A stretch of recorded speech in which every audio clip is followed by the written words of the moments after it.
আলিম মণ্ডল একটা কমেন্ট করে হয়ে গেছে 2,80,000 আমি টাকা দেই নাই, ওয়ারেন্ট বের হয়েছে, আমি টাকা দিতে অক্ষম। আপু কত দিনের জেল হতে পারে আমার? আচ্ছা, আপনার প্রশ্নটা কিন্তু ক্লিয়ার না। আপনি কোন মামলা খাইছেন? আপনি বলতেছেন যে ডিভোর্স দিয়ে দিচ্ছেন, আপনাকে যৌতুকের মামলা দিছে। আচ্ছা, যৌতুকের মামলায় কি 2,80,000 টাকা কখনো রায় হয়? যৌতুকের মামলায় সাজা দেয়। আপনি কি দেন? আপনার স্ত্রী আপনি নিজেই জানেন না যে কোন মামলা দিছে। যৌতুক মামলা দিলে যৌতুক মামলা কখনো টাকা রায় হয় না। যৌতুক মামলায় আপনার উভয়দণ্ড হয়, সাজা হবে, আর আপনার উভয়দণ্ড হতে পারে। কিন্তু আপনার তো টাকা একমাত্র কেবল দেনমোহরের মামলায় দিতে বলে, যৌতুকের মামলায় দিতে। তাহলে আর রায় মামলা হইলে মামলা পরিচালনা করতে হয়। মামলা যদি আপনি মামলা থেকে যতই আপনি পলানোর চেষ্টা করবেন, মামলা তো আপনার পিছ ছাড়বে না। মামলা যদি ফাইট করেন, সেই ক্ষেত্রে অনেক ক্ষেত্রে একটা আপোষে চলে আসে মানুষ, বা আদালত থেকে আপোষ হয়ে যায়, বা একটা কম্প্রোমাইজ মামলা দিয়েছে। আচ্ছা, তো আপনি মামলাই যান নাই, যেখানে আপনি মামলায় যান নাই, আদালত তো আর জানতেছে না যে আপনি ডিভোর্স দিয়ে দিচ্ছেন। আপনি যদি মামলায় না যেয়ে থাকেন, তাহলে আদালত জানতেছে যে আপনি ডিভোর্স দেন নাই।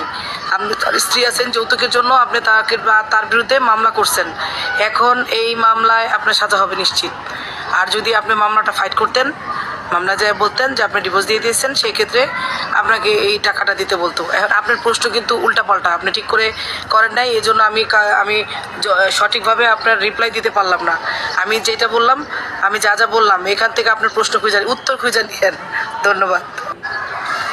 আলিম মণ্ডল একটা কমেন্ট করেছেন, আপু আসসালামু আলাইকুম। ওয়ালাইকুম আসসালাম। আমি ডিভোর্স দিয়েছি, যৌতুক মামলা দিয়েছে কোর্টে। এই বিবাহ তালাক হওয়ার পর সেই বউ নেওয়ার বিধান কি? তালাকের পর স্ত্রীকে যদি কেউ ফেরত নিতে চান, তাহলে সেক্ষেত্রে তালাকটা যদি ফেরত নেয়ার মতো তালাক দেয়, তাহলে ফেরত নেওয়া যাবে। আমি একটা কথা প্রায় বলি, বিবাহ বিচ্ছেদের পর, তালাকের পর 15 বছর 20 বছর পরেও যদি আবার স্বামী স্ত্রী একসাথে থাকতে চান, সুযোগ আছে, যদি তালাক দেওয়ার সময় সেভাবে তালাক দেন। আমাদের দেশে সাধারণত তালাক দেওয়ার ক্ষেত্রে আমরা 1 তালাক 2 তালাক না, পারলে শত শত হাজার হাজার তালাক দেই।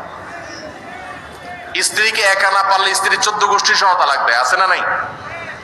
এগুলা বিভ্রান্তি। যারা বিবাহ করেছেন তাদেরকে বলছি, আর যারা বিবাহ করবেন তাদেরকেও বলছি, খবরদার, দাম্পত্য জীবনে স্বামী স্ত্রীর মধ্যে যত বোঝাপড়ার গরমিল হোক, যত গন্ডগোল ফাসাদ হোক, কখনো রাগ উঠলো আর তালাক ছেড়ে দিলেন, এই কাজটা কখনো করবেন না।